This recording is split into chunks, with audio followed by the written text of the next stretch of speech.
A while ago, I wrote a series of science fiction stories about how prediction markets could have unintended consequences.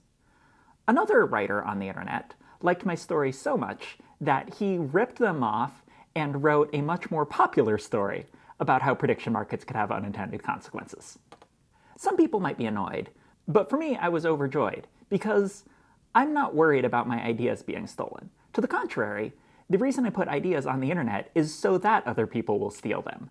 And if somebody steals my idea and builds off of it, then great, I've got more ideas where that came from, and I can make stuff about those ideas instead. After this author stole my idea, he got in touch with me, and we had a wonderful conversation where he said that plagiarism is the greatest compliment and also the greatest criticism. And this idea of criticizing something by doing it better exists everywhere, even on the highest echelons of fiction writing. I love it when one work of fiction is created to criticize another work of fiction, because it's easy to say point at a movie like Cinnamon Sins and point out how someone does something badly. You should probably wait out here. What? Last time I introduced her to a guy, she froze everything. Impeccable logic. I mean, those were way different circumstances. And what, is she gonna extra freeze the already frozen country if she gets upset this time? But it's much harder to do the thing well yourself. And if you're criticizing a work of fiction with another work of fiction, then you have to do everything the first one did just as well and better, because you're being compared against the first work of fiction. So in this video, I want to share two pairs of science fiction novels, where one of them was, and is, a great work of science fiction, and then another author later on came and wrote a sort of rebuttal, but also an homage to it. Spoiler warning, this video will contain spoilers for Saturn's Children by Charles Stross. Spoiler warning over. One of the greatest early writers of science fiction is Robert Heinlein, who wrote libertarian novels like The Moon is a Harsh Mistress. He also wrote Starship Troopers, which got turned into a movie. I only have one rule. Everyone fights, no one quits. You don't do your job, I'll shoot you. You get me? We get you, sir! Another one of the books he wrote is called Friday, which is an adventure story. And Friday is a lot of fun, but, content warning, sexual assault.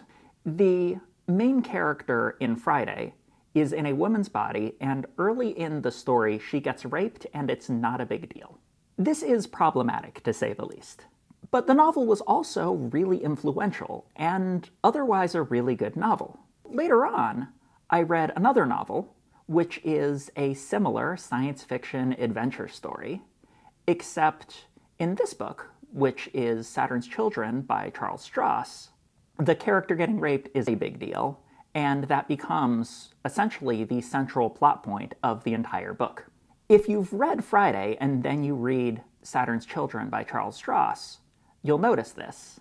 But Charles Stross's book is good enough that you can read it without knowing the history. And one thing that I think is really interesting about this book is that if you look at the cover of Friday and you look at the cover of Saturn's Children, you'll notice that this parallel isn't accidental. The cover of Saturn's Children was very deliberately chosen to be similar to the cover of Friday. Another case of one author replies to another in the form of a novel that I think is less obvious is the relationship between Foundation by Isaac Asimov and Ancillary Justice by Ann Leckie.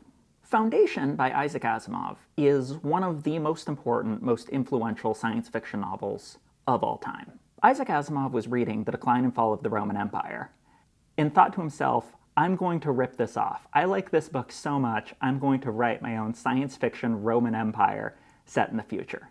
And he did. His Roman Empire became the Galactic Empire, and the book Foundation is about, after the fall of the Galactic Empire, building a new Galactic Empire to reinstate the Pax Romana. The Pax Romana is the Roman peace. It's the idea that after Rome conquered much of Europe and northern Africa, people were safe because of empire. This is a masterwork of science fiction. But there's one thing which Asimov brushes under the rug, which is that the Roman Empire was an empire. It was an extractive force that crushed everyone it could, enslaved entire populations, and murdered anyone who opposed it. So, how do you respond to this? Well, one way you could do this is you could write an essay. But novels are fun to read, and essays, not so much.